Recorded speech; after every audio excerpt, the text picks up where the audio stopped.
Assalamualaikum teman-teman.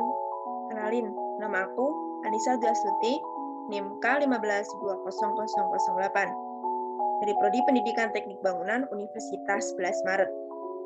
Di sini, aku akan membahas mengenai fondasi sistem cakar ayam. Oke, langsung ditonton ya.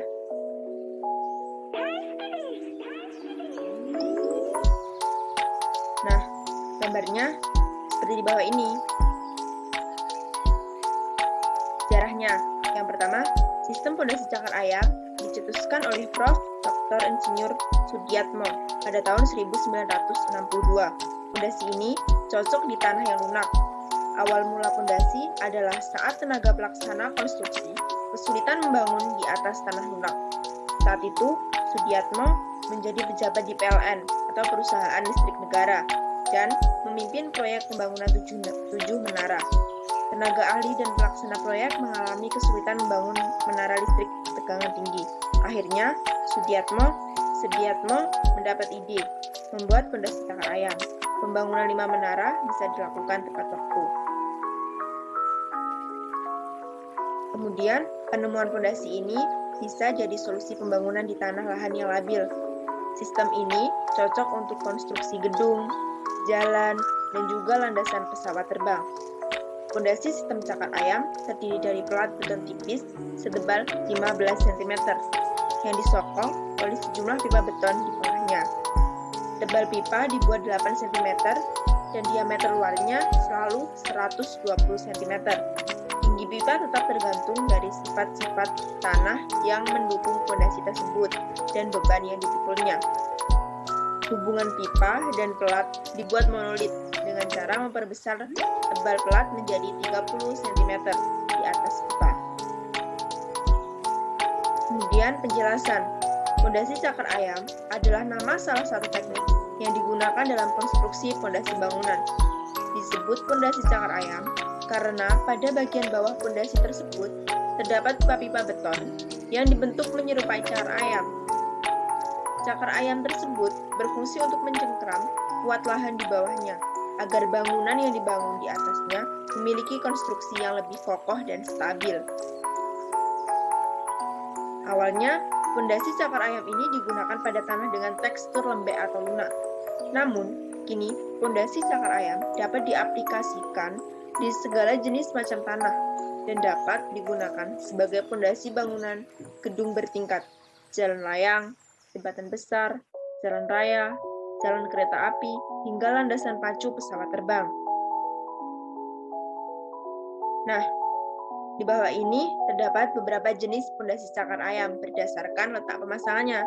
Yang pertama, cakar ayam pinggir. Jenis cakar ayam ini dipakai pada posisi pinggir, di mana tiang terpasang berhimpitan dengan tembok sebelah. Yang kedua, cakar ayam tengah. Jenis cakar ayam ini dipakai pada bagian tengah lokasi, bagian tiang kanan atau kiri, depan, belakang dapat terhubung dengan tembok atau bagian tiang lain. Ini yang ketiga, cakar ayam sudut. Cakar ayam sudut merupakan cakar ayam yang posisinya berada pada sudut bangunan. Karakteristik. Fondasi cakar ayam berbentuk plat persegi dengan ukuran yang beragam, menyesuaikan dengan beban bangunan dan kondisi struktur tanah. Detailnya, fondasi ini terdiri dari pipa-pipa beton yang menyerupai cakar ayam dengan jarak sumbu 2-3 meter. Pipa-pipa ini umumnya memiliki diameter 1,2 meter, tebal 8 cm, dan ukuran panjang yang juga menyesuaikan. Sedangkan pelat beton umumnya memiliki ketebalan 10-15 cm. Fondasi cakar ayam ini terbilang populer dan banyak digunakan karena mampu menopang beban hingga 500-600 ton per kolom. Dengan begitu, tentu bangunan yang dibangun dapat berdiri dengan kokoh dan stabil. Metode pemasangan.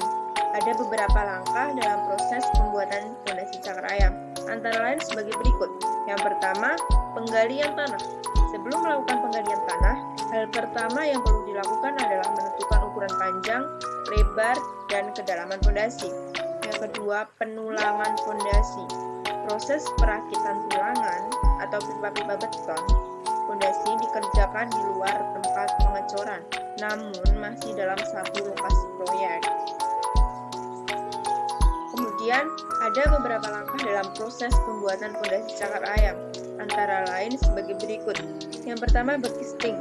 Backcasting ialah suatu konstruksi bantu yang bersifat sementara yang digunakan untuk mencetak beton yang akan dicor, baik itu di dalamnya ataupun di atasnya. Yang kedua, pengecoran. Langkah terakhir adalah pengecoran. Adapun bahan-bahan pokok yang diperlukan yakni semen, pasir, kerikil atau split, dan air. Untuk mendapatkan hasil dengan mutu yang baik, tentu harus menggunakan bahan yang bermutu juga. Kelebihan dan kekurangan pondasi cakar ayam. Pondasi cakar ayam banyak digunakan dalam konstruksi bangunan, karena banyak sekali kelebihan dari menggunakan pondasi cakar ayam. Yang pertama, dapat dibangun di atas tanah yang lembek. Yang kedua, tidak memerlukan sistem drainase. Yang ketiga, cocok untuk wilayah di Indonesia. Yang keempat, bangunan jadi lebih kokoh.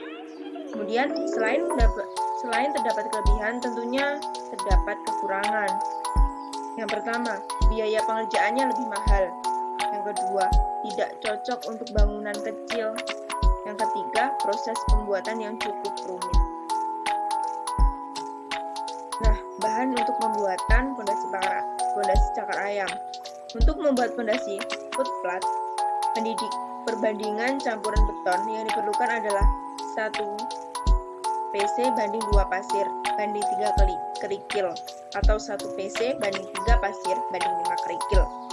Sedangkan untuk beton yang kedap air dapat menggunakan campuran dengan komposisi 1 PC banding 1,5 pasir banding 2,5 kerikil. PC dalam hal ini maksudnya adalah Portland cement atau semen biasa yang digunakan pada bangunan.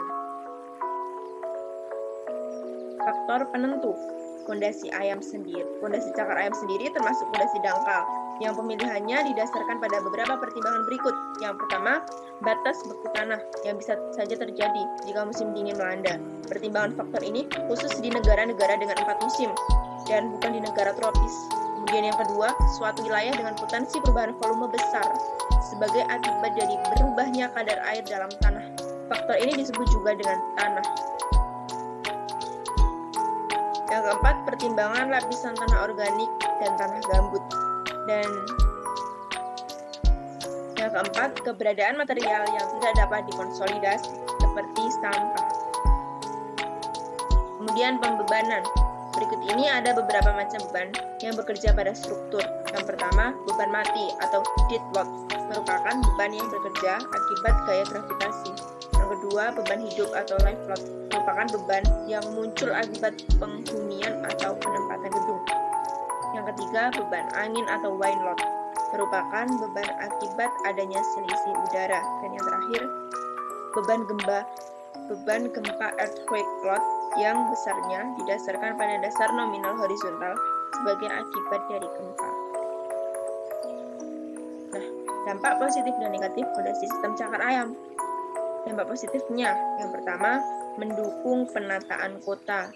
Yang kedua, meningkatkan perekonomian bagi masyarakat sekitar. Yang ketiga, tingkat ekonomi Indonesia semakin meningkat. Namun, dampak negatifnya yaitu, yang pertama, tingkat kebisingan yang dihasilkan alat. Yang kedua, tingkat polusi udara yang dihasilkan alat. Yang ketiga, kemacetan lalu lintas. Dan yang terakhir, mengotori jalan raya.